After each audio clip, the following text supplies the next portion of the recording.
peregrinações de seu pai, na terra de Canaã. Esta é a história de Jacó. Tendo José 17 anos, apacentava os rebanhos com seus irmãos, sendo ainda jovem, e acompanhava os filhos de Bila e os filhos de Zilpa, mulheres de seu pai, e trazia más notícias deles a seu pai. Ora, Israel amava mais a José do que a todos os seus filhos, porque era o filho da sua velhice, e fez-lhe uma túnica talar de mangas compridas. Vendo, pois, seus irmãos que o pai o amava mais que a todos, os outros filhos odiaram-no e já não lhe podiam falar pacificamente. Aí, para continuar, e daqui a pouco a gente vai finalizar essa parte, o versículo 5 diz assim: Teve José um sonho e o relatou aos seus irmãos, por isso o odiaram ainda mais. Logo no versículo 4, a gente já percebe que os irmãos odiavam José.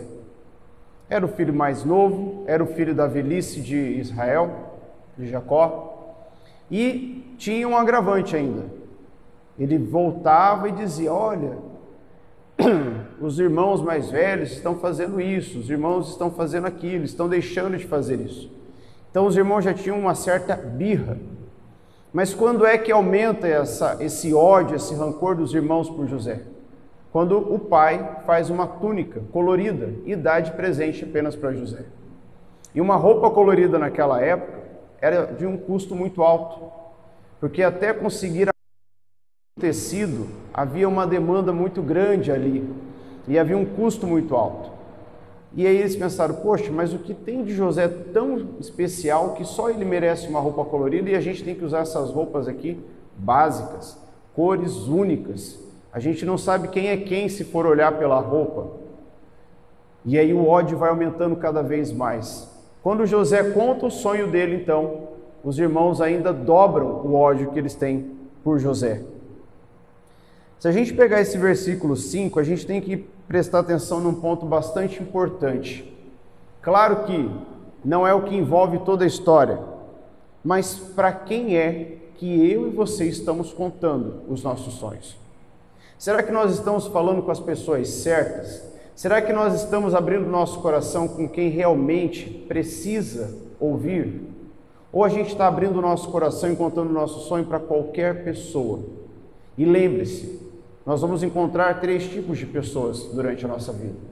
Nós vamos encontrar aquela pessoa que, quando nós contamos algo de nós contamos os nossos sonhos, essa pessoa ela vai ficar talvez indiferente. Ela, que bacana o seu sonho, e passou. Mas nós vamos encontrar também aquela pessoa que, quando você contar o seu sonho, ela vai ouvir com muita atenção e ela vai pensar: opa, eu vou fazer antes dele. Ou ele pega e arma toda uma situação para que aquele seu sonho não se realize. Mas nós também vamos encontrar um terceiro tipo de pessoa, que é aquela que, quando você contar um sonho, ela vai vibrar com você, ela vai orar com você, ela vai fazer com que o seu sonho se torne realidade, porque ela está ali te apoiando. Para quem é que nós estamos contando sobre a nossa vida? Para quem é que nós estamos abrindo o nosso coração? E aí eu me lembro que uma vez eu li uma frase que dizia assim: não abra o seu coração para quem ao menos nem sequer abre a Bíblia. E aquilo fez eu pensar, eu falei: realmente, para quem é que eu estou abrindo o meu coração? Será que eu estou abrindo o meu coração para as pessoas certas?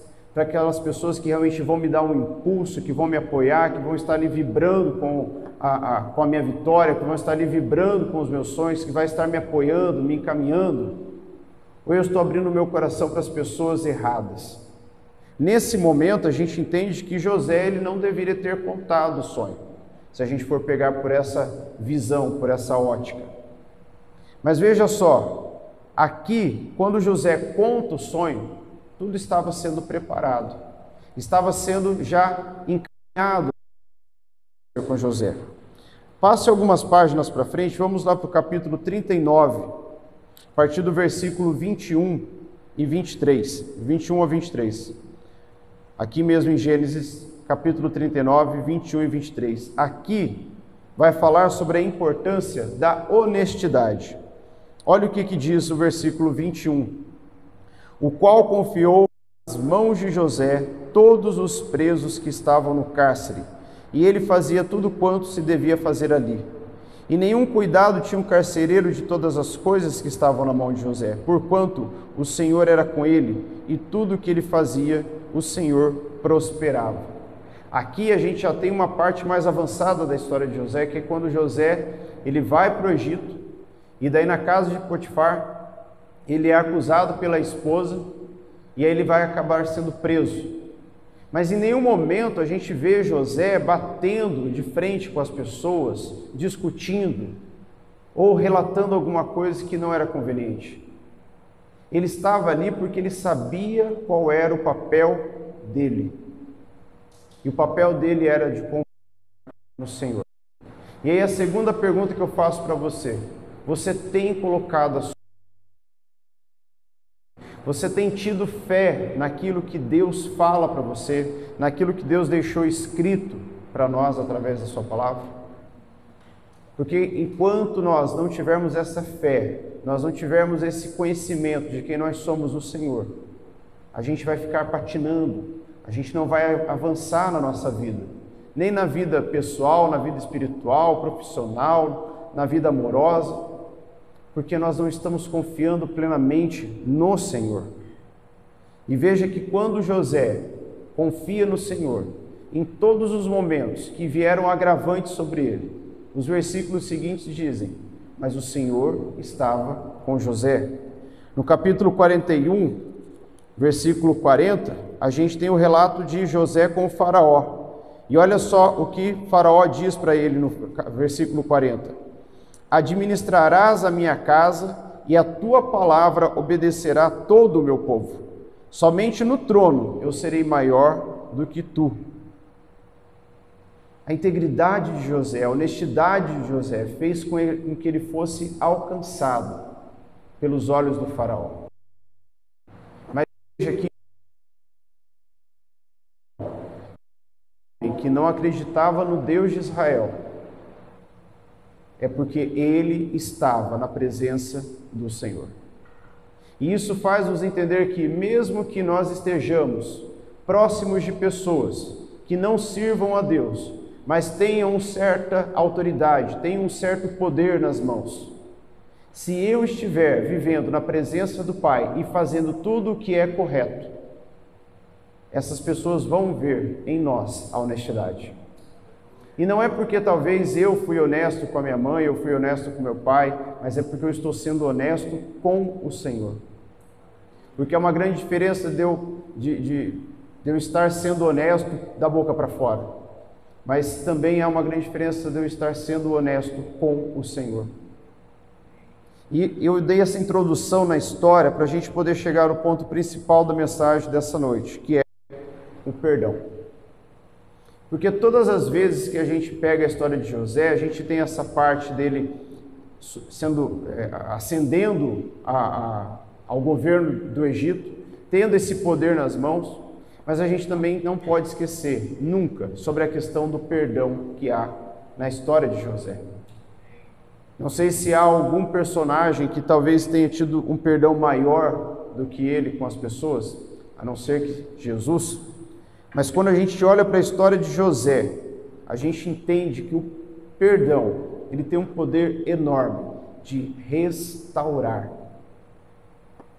E esse versículo nós vamos ler no final, para que a gente entenda o que o poder do perdão tem sobre a minha vida e sobre a sua vida. Abra comigo em Atos, capítulo 10.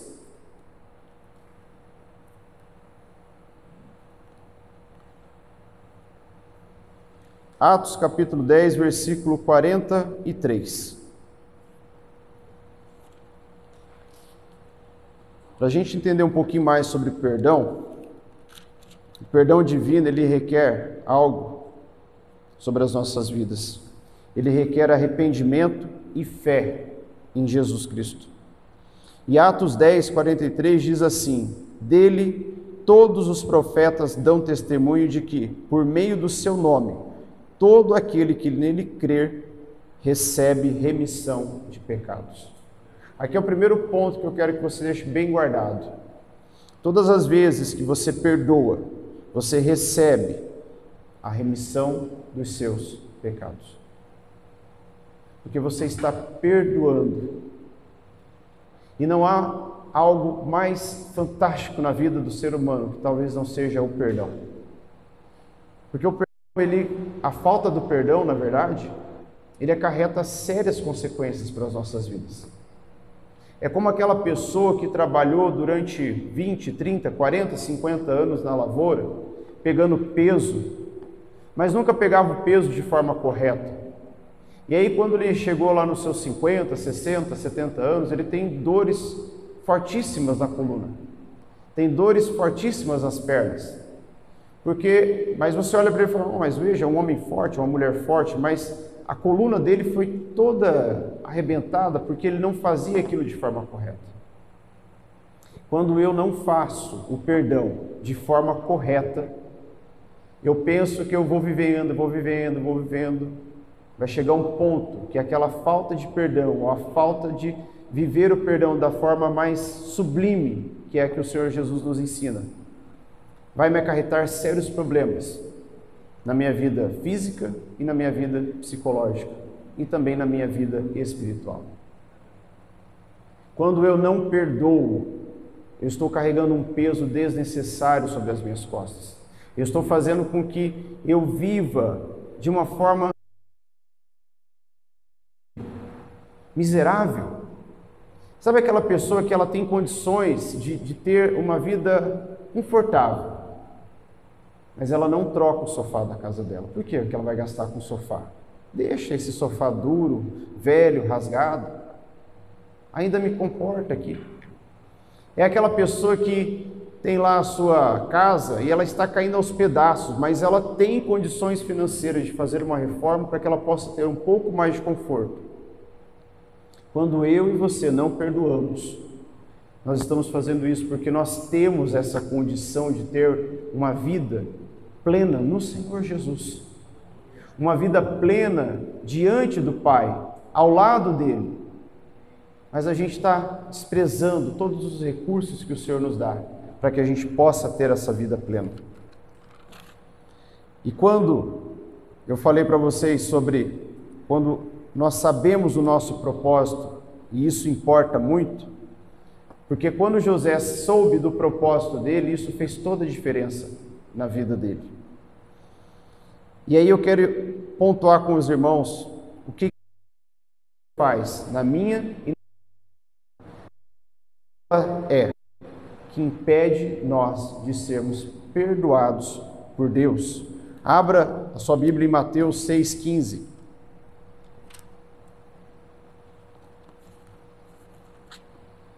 Mateus capítulo 6, versículo 15. Diz assim: se, porém, não perdoardes aos homens as suas ofensas, tampouco vosso Pai vos perdoará as vossas ofensas. Então, o primeiro ponto que você tem que guardar, irmãos, é o seguinte: se você não está perdoando, a sua oração de Deus me perdoa pelo que eu fiz, ela não está sendo eficiente, ela não está sendo eficaz, ela não tem resultado algum. E quem é que nos diz isso? O próprio Jesus. Porque quando a gente volta a alguns versículos, aqui no capítulo 6 mesmo, lá no versículo 12, diz assim: e perdoa-nos as nossas dívidas, assim como nós temos perdoados aos nossos devedores. E aí você vê tanta gente fazendo a oração do Pai Nosso, uma atrás da outra, uma atrás da outra, uma atrás da outra, e faz, achando que aquilo vai levar ele a uma plenitude. Mas talvez ele está fazendo essa oração porque ela já está gravada na memória, ela já está tão condicionada, que eu falo e eu nem presto atenção no que eu estou falando. Quantas vezes nós aqui na igreja, a gente canta os louvores, a gente não presta atenção na letra, mas a gente já está tão condicionado à melodia, à letra, ao enredo da música que vai. E de repente você cai a ficha. Eu falei, nossa, olha o que eu estou cantando. Mas será que eu realmente estou vivendo isso? Será que a minha oração do Pai Nosso, ela está sendo real, sincera e eficaz na minha vida? Ou eu não tenho confiado no Senhor de que Ele vai me dar o pão de cada dia. Eu não tenho perdoado para poder receber o perdão que Ele tem para a minha vida. Primeiro ponto, irmãos, é que a falta de perdão nos impede de sermos perdoados por Deus. O segundo ponto é que ele retarda as nossas orações. Abra agora comigo em Marcos capítulo 11. Marcos capítulo 11, 25. E diz assim: e quando estiveres orando, se tendes alguma coisa contra alguém, perdoai, para que o vosso Pai Celestial vos perdoe as vossas ofensas. 26. Mas se não perdoardes, também vosso Pai Celestial não vos perdoará as vossas ofensas.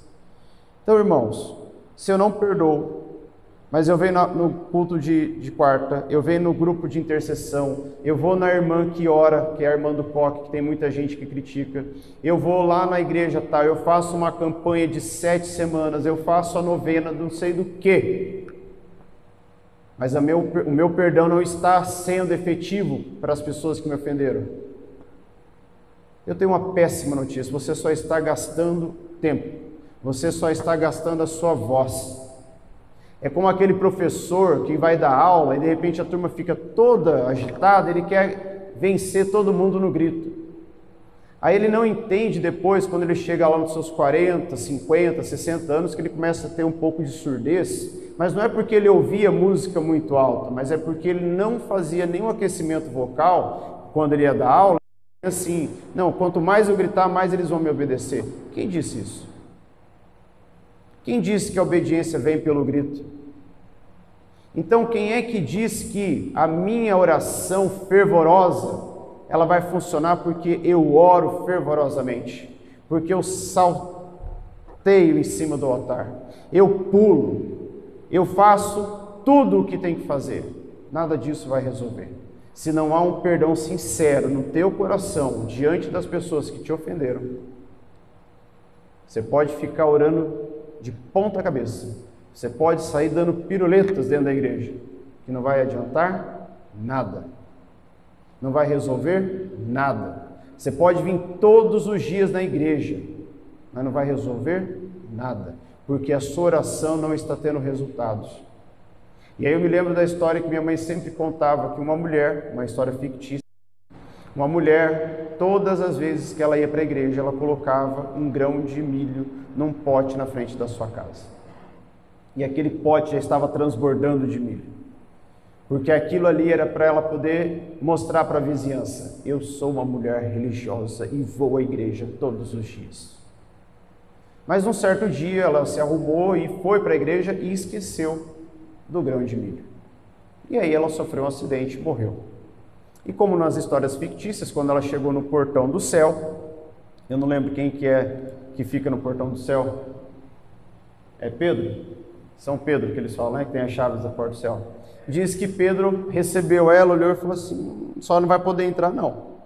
Mas como? Não, porque aqui diz que a senhora foi só uma vez na igreja.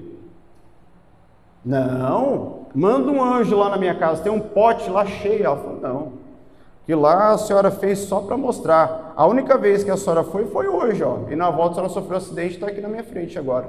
A senhora só foi uma vez na igreja. É uma história fictícia, mas faz-nos entender que, será que as minhas orações elas estão tendo efeito e elas estão sendo eficazes? Ou talvez a única oração que vai funcionar vai ser naquele momento em que eu estiver orando, despreocupado de tudo e que alguém esteja me vendo e com o coração realmente limpo de todo pecado, de toda falta de perdão, de todo rancor, de toda amargura. Perdoar, irmão, não é esquecer, não é a gente ter amnésia. Esqueci. Uma vez eu vi um pastor na igreja, ele falava assim: eu oro. Ele falou o nome de 2 personagens da história, não me lembro agora, que são os filhos de... agora do personagem. Ele falou assim: agora deles você vai esquecer. Claro que tinha toda aquela encenação para poder angariar mais fiéis. E aí a pessoa chegava, cheira aqui. Aí cheira, nossa, eu quero beber, eu quero um copo de pinga. Aí ele orava, mas eu já bebi? Nossa, eu nunca bebi na minha vida. Eu nunca me droguei, eu nunca me prostituí. E a pessoa tinha uma amnésia ali no momento que aquele pastor fazia aquela oração. E não é assim que Deus faz com a nossa vida. Deus nos deixa bem cientes dos nossos pecados, não nos acusando, porque quem faz isso é Satanás. Mas Deus nos deixa bem cientes dos nossos pecados e a gente tem que ter eles nas nossas memórias para a gente não voltar a repetir os nossos pecados. Então essa história de que o perdão é uma amnésia também não cola, não funciona. Mas o perdão é você saber que alguém fez algo. Mas naquele momento você pega tudo aquilo e joga fora. Você coloca no lixo. E aí você rompe com as cadeias da amargura e você rompe com as cadeias da maldade que funciona.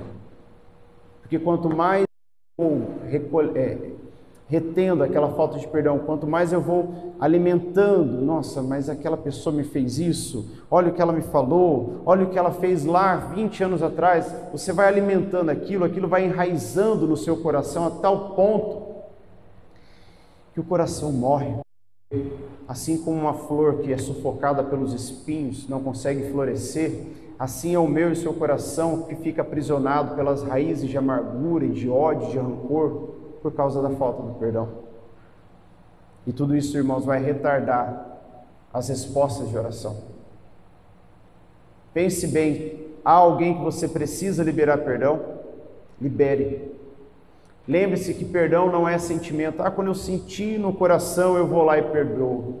Não, porque da mesma forma como o amar não é um sentimento, mas sim uma decisão, você tem que tomar a decisão de perdoar aquele que te ofendeu, aquele que causou algum dano. A falta de perdão, irmãos, rouba a nossa vida plena com Deus. Abra a sua Bíblia em Hebreus capítulo 12. A partir do versículo 14 e 15. E aqui em Hebreus, olha só o que nós lemos. Segui a paz com todos e a santificação, sem a qual ninguém verá o Senhor, atentando diligentemente para que ninguém seja faltoso, separando-se da graça de Deus. Nem haja alguma raiz de amargura que, brotando, vos perturbe, e por meio dela muitos sejam contaminados. Esse versículo 15 é para deixar a gente bem atentos, porque ele fala, atentando-se diligentemente porque ninguém seja faltoso, separando-se da graça de Deus. Quando eu não perdoo, eu vou me distanciando do Pai. Eu vou deixando de viver na graça. Eu vou deixando Deus de lado, e quanto mais longe eu fico, pior será. A falta de perdão, irmãos, nos rouba essa vida plena, nos distancia do Senhor, nos separa, cria uma barreira que se torna quase que intransponível. Eu não consigo saltar a barreira. E eu fui arquitetando tão bem, eu fiz uma barreira tão alta e tão espessa, que a única forma que eu tenho de derrubar essa barreira é liberando o perdão. E aí, pense bem, quando a gente faz uma parede, hoje as paredes são mais finas, elas têm aí 20 centímetros, 30 centímetros talvez, mas vamos pegar uma parede lá do século XV, século XVI, que elas tinham lá 40, 50, 60, talvez até 1 metro de espessura. Algumas estão lá intactas até hoje, passaram por vendavais, terremoto, destruição, mas estão lá em pé. Olha o quão difícil é destruir uma parede larga. Mas o quão fácil é você quebrar uma parede da espessura da folha de uma folha de sulfite. Da mesma forma, irmãos, é muito mais fácil você já liberar o perdão instantaneamente, para que nem se crie uma raiz, para que nem se comece a colocar uma lajotinha para fazer uma parede. E aí, irmãos, nós temos algumas causas também no nosso corpo. Primeiro, Falta de perdão gera dores no corpo. É aquela pessoa que vai no médico, faz consulta, faz exame, faz de tudo, mas a dor não passa. Aí ela começa a buscar aqui, começa a buscar ali, e aí, se a pessoa não for uma pessoa que seja temente a Deus, ela começa a buscar também outros caminhos que dizem que levam a Deus. E ela vai, e ela vai, e ela vai, e ela vai, e ela vai, até que alguém fala assim para ela: você já perdoou tal pessoa? Plim, cai a ficha.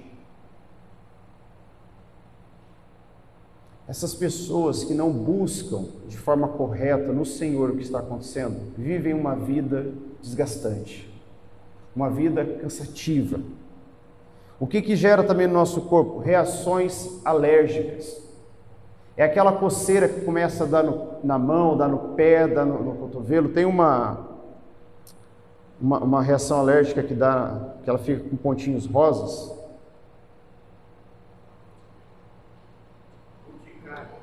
Não é urticária, é outro nome. Oi? Não, não é esse. Esqueci agora o outro nome. E aí tem um colega nosso lá, um amigo nosso de casa, que toda vez que ele passa por um grande estresse, o cotovelo dele, o joelho, é tomado para aquela reação alérgica. Oi? Isso mesmo, psoríase. E aí fica tudo rosa, assim, ele começa a coçar. E pode passar a pomada que for, enquanto ele não baixa a adrenalina dele, enquanto ele não baixa aquele estresse, ela não resolve. E aí há pessoas que pela falta de perdão vão gerando isso. E aí elas chegam num patamar ainda mais grave, que é quando aquilo começa a gerar dores no estômago, gera uma úlcera, e aí vai agravando e gera-se um tumor, torna-se uma doença que para muitos ainda é incurável, que é o câncer. E isso não é eu que estou falando da minha cabeça, mas isso são estudos que os cientistas fazem, que eles chegam à conclusão de que algumas doenças, elas não foram geradas por uma bactéria, ou por uma infecção, ou por causa de um vírus, mas foi gerada porque não houve perdão no coração daquela pessoa. Foi gerado porque aquela pessoa preferiu viver tentando dar murro em ponta de faca, ela preferiu viver na contramão daquilo que Deus fala para ser feito. E aí ela prioriza muito mais viver dessa forma do que priorizar viver ao lado de Deus. E aí, um ponto importante. A gente sempre fala sobre perdoar o outro, mas e perdoar a nós mesmos? Sabe aquela vez que você fez um negócio errado e você fala assim: por que eu fiz isso? E aí você fica relembrando. Não é nem alguém que vem te acusa: o que você fez? Você mesmo fala: nossa, por que eu falei aquilo? Por que eu fiz isso? E você não se perdoa. Primeiro ponto para você se perdoar a si mesmo é você não se esconder. É você colocar a sua cara diante da luz do Senhor e falar assim: eu errei, não era certo, eu falei aquilo, eu fiz aquilo, e agora eu estou aqui diante do Senhor, porque eu quero o perdão. É assumir a sua responsabilidade para aquilo que você fez. Permitir, e aqui eu vou explicar um ponto, porque talvez possa parecer estranho, mas é permitir sentir remorso. E a gente fala assim: não, mas espera lá, não pode sentir remorso, tem que sentir arrependimento. Mas é sentir o remorso sem insistir na culpa, para que ela não se torne doentia na nossa vida. É se permitir mesmo ali aquele arrependimento, aquele remorso, falar assim: não fiz a coisa certa, errei, não devia. Outro ponto é arrumar as coisas. Sabe quando você chega na sua casa, está tudo bagunçado, o quarto está cheio de roupa em cima? É aquela história, a gente leva lá meia hora para lavar roupa, umas 2 horas para secar e uns 15 dias para guardar.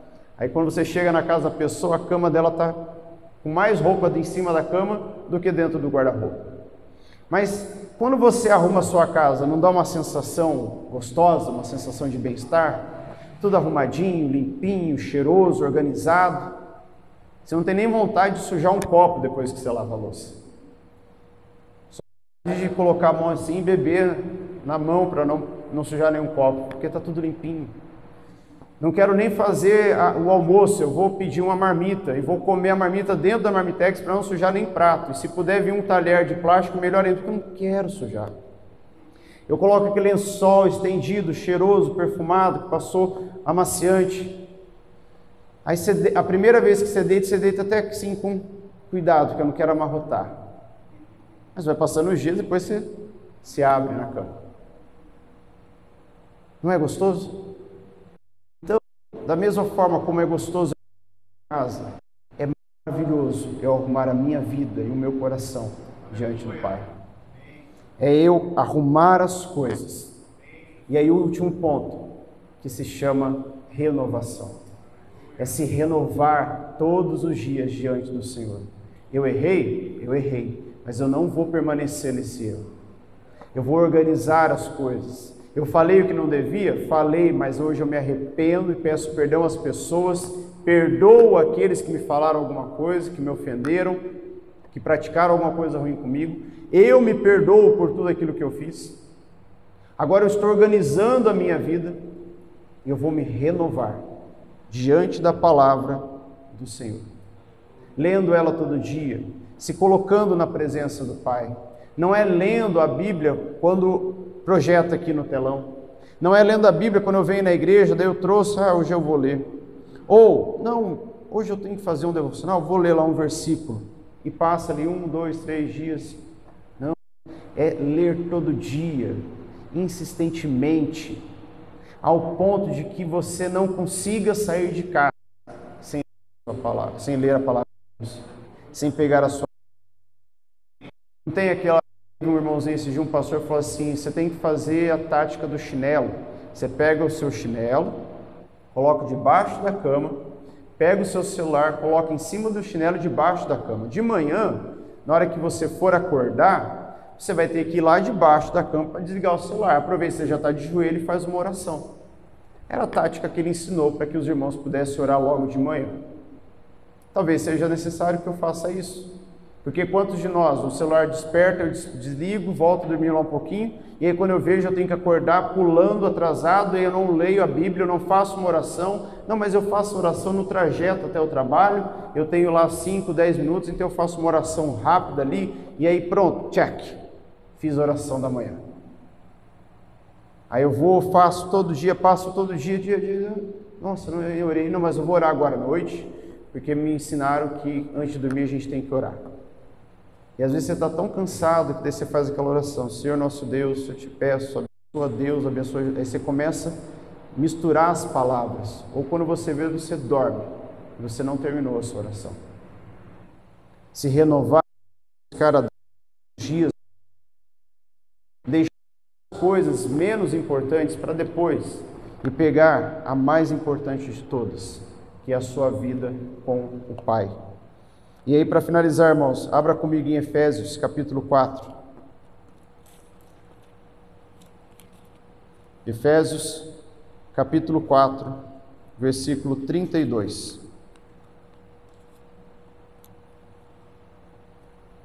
Antes, sede um para com os outros, benignos, compassivos, perdoando-vos uns aos outros, como também Deus, em Cristo, vos perdoou.